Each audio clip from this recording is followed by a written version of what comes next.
ఈరోజు జీమెయిల్ గురించి. కానీ ఒక ఈమెయిల్‌ను కాపాడుకోవాలంటే, హ్యాక్ గాకుండా జాగ్రత్తలు పడాలంటే, అది ప్రధానమైన మదర్ ఐడీ అనుకుంటే గనక దాన్ని గూగుల్ సెక్యూరిటీ ఫీచర్స్‌లో how to secure your email అని ఉంది. ఈ 13 స్టెప్స్ ఒక ఈమెయిల్‌ని కాపాడుకోవాలంటే ఈ 13 స్టెప్స్ కంపల్సరీ ఫాలో కావాలి. అయితే అది కూడా చెప్పాను. ఈ 13ది గ్యాప్ ఉంది గూగుల్ అడ్వాన్స్ ప్రొటెక్షన్ ప్రోగ్రామ్. ఇది మాత్రం చివరికి వాడండి. డబుల్ డివైస్ ఉన్నోళ్ళు. ఇంట్లో 2 ఫోన్‌లు లేదా కంప్యూటర్ ఉన్నవాళ్ళు మాత్రమే, కంప్యూటర్, మొబైల్ ఉన్నవాళ్ళు మాత్రమే ఈ లాస్ట్ 13వది పాటించాలి. 12 వరకు సరిపోతుంది. అయితే ఈరోజు సబ్జెక్ట్ మరి అదా? కాదు. మెయిల్‌లోనే గూగుల్‌కి సంబంధించి జీమెయిల్ షెడ్యూల్ గురించి మాట్లాడదాం. జీమెయిల్‌ని మనం ఎలా షెడ్యూల్ చేసుకోవాలి? ప్లాన్ ఎలా చేసుకోవాలి? Pre plan, advance booking. So, ఇది జీమెయిల్‌లో షెడ్యూల్ చేయటం ఎలా అనే సబ్జెక్ట్ గురించి మాట్లాడే ముందు ఇలా మెయిల్ ఓపెన్ చేసుకోవాలి. ఓకే. కింద కంపోజ్ అని ఉందా?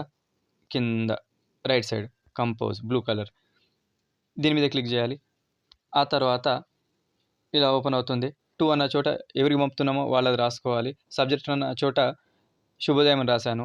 కంపోజ్ ఈమెయిల్ అన్న చోట బాగున్నారని పెట్టుకున్నాను. అయితే ఏదైనా ఫోటో వగైరా వీడియో వేరే మీడియా కంటెంట్ ఏదైనా అటాచ్ చేయాలనుకుంటే అటాచ్ పిన్ మీద క్లిక్ చేయండి. సెండ్ కొట్టాలనుకుంటే, పంపాలనుకుంటే బాణం గుర్తు బ్లూ కలర్ ఉంది కదా! దాని మీద క్లిక్ చేయాలి. కానీ దానికి పక్కన 3 డాట్స్ ఉంది. ఇది అది ఓపెన్ చేయాలి. దాని మీద క్లిక్ చేస్తే గనుక మీకు లిస్ట్ ఓపెన్ అవుతుంది. ఇలా లిస్ట్ ఓపెన్ అయిన తర్వాత ఇందులో మరి ఏది మనకు కావాల్సింది? షెడ్యూల్డ్ సెండ్ ఇది. దీని మీద క్లిక్ చేయాలి. ఈ ఆప్షన్ మీద క్లిక్ చేస్తే గనక మనం ఇంకో పేజ్‌లోకెళ్తాం. ఇలా ఓపెన్ అవుతుంది. ఓకే. ఇలా ఓపెన్ అయిన తర్వాత ఇందులో ఏముంది? టుమారో రేపటి కోసం షెడ్యూల్ ప్లాన్ చేసుకోనంటే. అంటే ఎప్పుడు ఉపయోగపడుతుంది? మనం బిజీగా ఉన్నప్పుడు మర్చిపోతామేమో అనుకున్నప్పుడు షెడ్యూల్ చేసుకోవాలి. అంటే ఈరోజు పంపాల్సింది ఈరోజు కాకుండా రేపు, ఎల్లుండి ఆ తర్వాత పంపాలనుకుంటే ఇలా టుమారో, ఈరోజు దిస్ ఆఫ్టర్‌నూన్, మండే రాబోయే మండే అయితే సోమవారం అయితే ఇలా. ఓకే. షెడ్యూల్ అంటే ఇంకా ఆ పైన అన్నప్పుడు ఇలా క్లిక్ చేసుకోవాలి. పిక్ అండ్ డేట్ మీద క్లిక్ చేసుకోవాలి. అయితే అది ఉదాహరణకి టుమారో మండే ఇది ఉంది కదా! టుమారో గాని, మండే గాని, దిస్ ఆఫ్టర్‌నూన్ అయితే క్లిక్ చేయగానే అది సెట్ అయిపోతుంది. ఇలా షెడ్యూల్, సెండ్ షెడ్యూల్ ఇలా కనబడుతుంది. అయితే దీన్ని క్యాన్సలా? అయితే పంపడమా? సెండ్ చేయడమా? చూసుకోవాలి. ఇక్కడ 3 డాట్స్ ఉంది. ఇక్కడ ఎమోజి పక్కన 3 చుక్కలున్నాయి. దాని మీద క్లిక్ చేస్తే ఎలా ఉంటుంది? సో, ఇప్పుడు దాని మీద మాట్లాడదాం. ఇలా మెయిల్ ఓపెన్ చేసిన తర్వాత ఆహ్, మనకు సెంట్ అని కనబడింది. ఓకే. దీని పక్కన 3 డాట్స్ ఈడ మెనూ ఉంది గదా! ఈమెయిల్ యొక్క మెనూ క్లిక్ చేయాలి. మనం రేపటిది చేసేసుకున్నాం. ఎందుకంటే రెడీమేడ్ ఉంది అక్కడ. ఇక్కడ 3 డాట్స్ ఉంది గదా! 3 బార్స్ 3 గీతలు. దాన్ని క్లిక్ చేసేస్తే ఇలా లిస్ట్ ఓపెన్ అవుతుంది. ఇలా లిస్ట్ ఓపెన్ అయిన తర్వాత మరి ఎక్కడుంది మనకు కావాల్సింది వెతకాలి. కిందికెళ్ళిపోతే గనక ఇలా స్క్రోల్ చేస్తూ కిందికెళ్ళిపోతే గనక ఇక్కడ ఒక చోట కింద షెడ్యూల్ అని ఉంటుంది. అక్కడ మనకు బ్లూ కలర్ షెడ్యూల్ అన్న చోట 3 అని కనబడుతుంది. అంటే 3 ఇప్పటికే షెడ్యూల్ అలగ్ ప్రోగ్రామ్ వేరే వేరే ప్రోగ్రామ్స్ షెడ్యూల్ చేయబడ్డాయి. అంటే ఆహ్, ఒక్కొక్క టాపిక్. ఒకసారి బర్త్‌డే కావచ్చు, ఒకసారి ఇంకేదైనా ప్రోగ్రామ్ కావచ్చు, ఇంకేదైనా రిజర్వేషన్ కావచ్చు. అన్నీ మనం రాసి పెట్టుకున్నాం. షెడ్యూల్ చేసి పెట్టుకున్నాం. అయితే అది చూసుకోవాలంటే దీని మీద క్లిక్ చేసేస్తే ఇలా ఓపెన్ అవుతుంది. ఓపెన్ అయితే ఇక్కడ లిస్ట్ మొత్తం వస్తుంది. ఆ లిస్ట్‌ని ఏం చేయాలి? అయితే క్యాన్సలా? పంపడమా? సెండ్ చేయడమా? క్యాన్సలా? ఇక్కడ మనకు చూసుకోవచ్చు. ఎప్పుడు షెడ్యూల్ అయింది అండ్ పంపడమా మాన్యుయల్‌గా. ఎందుకంటే షెడ్యూల్ చేసిన తర్వాత ఒకసారి మనసు మారితే మనం అప్పటికప్పుడు ఇవి ఆప్షన్స్ క్లిక్ చేసి పంపేసుకోవచ్చు, వాడేసుకోవచ్చు. ఓకే. తరువాత ఇక్కడ 3 డాట్స్ మీద క్లిక్ చేస్తే యాడ్ స్టార్ ఇక్కడ ఉంది కదా! మీకు 3 చుక్కలు 3 డాట్స్ దాని మీద క్లిక్ చేస్తే ఇలా ఓపెన్ అవుతుంది. యాడ్ స్టార్ మనకు ఏదైనా మార్క్ పెట్టడం. ఎందుకంటే మనం ఎలాగైతే ఫేవర్ చేసి పెడతాము బుక్ మార్క్స్. మనకు ఈ వాట్సాప్‌లో ఉంది సౌకర్యం. మెయిల్‌లో కూడా ఉంది. ఇంపార్టెంట్ అన్నప్పుడు స్టార్ పెట్టేయాలి. డిలీట్ చేసినా తొందరగా పోదు.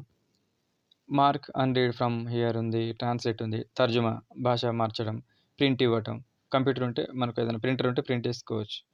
రిపోర్ట్ స్పామ్ అని ఆప్షన్స్ వస్తుంది.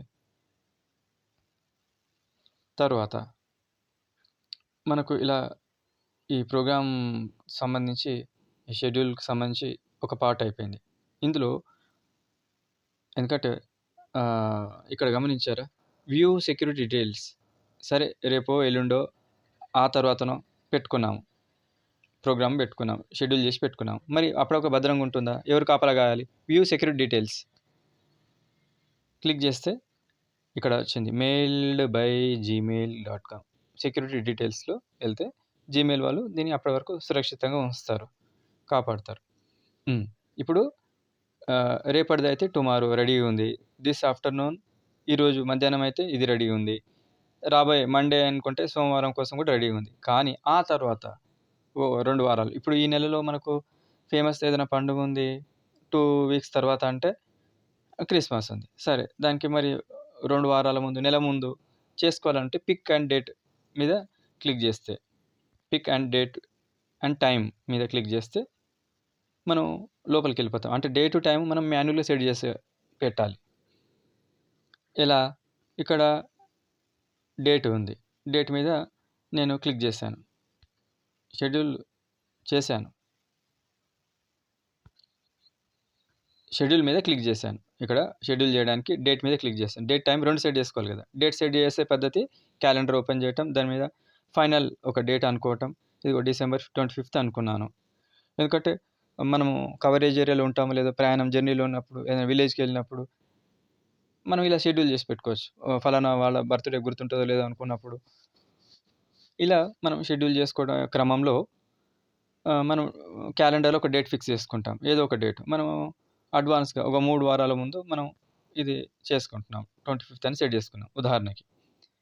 తర్వాత ఇక్కడ ఓకే చేయాలి. క్యాలెండర్ డేట్ ఫిక్స్ అయిపోయింది. ఓకే చేసేస్తే ఇలా ఒక డేట్ ఫిక్స్ అయిపోయింది. తర్వాత మరి ఇంకేం ఫిక్స్ చేయాలి? టైమ్. డేట్, టైమ్ 2 ఫిక్స్ చేయాలి కాబట్టి ఈ క్రమంలో దీని మీద క్లిక్ చేస్తాం. ఇక్కడ చిన్న బాణం గుర్తుంది నల్లగా. దాని మీద క్లిక్ చేయాలి. డేట్‌కుంది, టైమ్‌కుంది. డేట్ అయిపోయింది. ఇప్పుడు టైమ్ మీద చేస్తాం. టైమ్ చేస్తే గంటలు, నిమిషాలు. గంటలు ఏదో ఒక గంట అనుకుంటే, ఇక నిమిషాలు ఫలానా so and so AM, PM ఏదో నచ్చింది పెట్టేసుకొని ఫైనల్‌గా ఓకే కొట్టేయాలి. ఇక్కడ ఓకే మీద క్లిక్ చేసేస్తే ఏమవుతుంది? నెక్స్ట్ పేజ్‌లోకి వెళ్తాం. ఇలా ఫైనల్ షెడ్యూల్ సెండ్ మీద క్లిక్ చేసేస్తే అది షెడ్యూల్ అనేది ఫైనల్ అయిపోతుంది. ఇక్కడ డేట్ అయిపోయింది, టైమ్ అయిపోయింది. అన్నీ చేసి పెట్టుకున్నాము. ఆ తర్వాత అది ఆటోమేటిక్‌గా వెళ్ళిపోతుంది. మనం సిగ్నల్ ఉన్నా, లేకున్నా అక్కడ మనకు బ్యాటరీ ఉన్నా, లేకున్నా మనకు బ్యాలెన్స్ ఉన్నా, లేకున్నా మనం కవరేజ్ ఏరియాలో ఉన్నా, లేకున్నా ఎక్కడైనా ప్రయాణంలో ఉన్నా, జంగల్‌లో ఉన్నా ఇబ్బంది ఏమి ఉండదు. అది గూగుల్ వాళ్ళు చూసుకుంటారు. ఆటోమేటిక్‌గా మన సర్వర్ నుంచి, మన ఐడీ నుంచి, ఈమెయిల్ నుంచి ఆటోమేటిక్‌గా అది పోస్ట్ చేయబడుతుంది. అంటే మనకు ఒక అసిస్టెంట్ లాగా, ఒక జితగాడిలాగా మనం వాడుకోవచ్చు. అలారం గానీ, ఈ షెడ్యూల్ గానీ.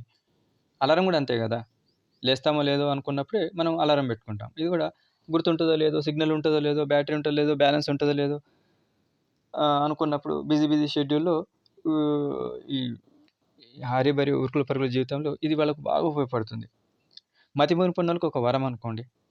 ఇలా షెడ్యూల్ చేసి పెట్టేసుకుంటే ఎలా అయితే అలారం పెట్టుకుంటామో నిద్ర లేవటానికి, అలాగే మనం జీమెయిల్‌ని షెడ్యూల్ చేసి పెట్టుకునే ఆప్షన్ ఉంది. ఇది వాడుకోండి. చాలా మంచి ఫీచర్. చాలా తక్కువ మంది వాడతారు. అలారంను వాడినంత ఈమెయిల్‌ని వాడరు. వాట్సాప్‌లో చూసినంత జీమెయిల్‌ని వాడరు. వాడుకోండి. టెక్నాలజీ వాడుకొని జీమెయిల్ వాడడం వల్ల ఏమవుతుందంటే షెడ్యూల్ చేసి పెట్టడం వల్ల ఇదంతా టెక్నాలజీ ద్వారా గూగుల్ వాళ్ళు గమనిస్తారు. టెక్నికల్ టీమ్ గమనిస్తుంటారు. ఇతను మెయిల్ ఎవరికి చేస్తున్నాడు? ఎలాంటి వ్యక్తి చేస్తున్నాడు? ఏదైనా మంచి వ్యక్తికా, ప్రమాదకరమైన జోన్‌కు ఇవన్నీ గమనిస్తుంటారు. సో, మన యాక్టివిటీని పెంచుకోవటం. గూగుల్ ఈమెయిల్ ఐడీని కాపాడుకోవడానికి యాక్టివిటీని పెంచుకునే పద్ధతుల్లో ఇది గూడా ఒకటి. Thank you.